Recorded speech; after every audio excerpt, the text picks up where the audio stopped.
Ako si Rodolfo, operator ng DTF machine dito sa Transfer It LCC Legazpi. Ito ay ginamit ng 7 araw na may total na 49 meters. Ito ang printer head.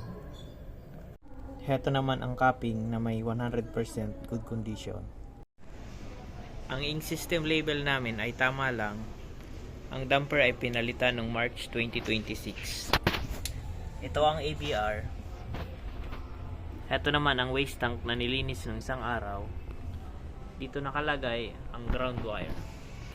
Dito naman nakalagay ang stock ng unused ink, DTF powder, cleaning solution.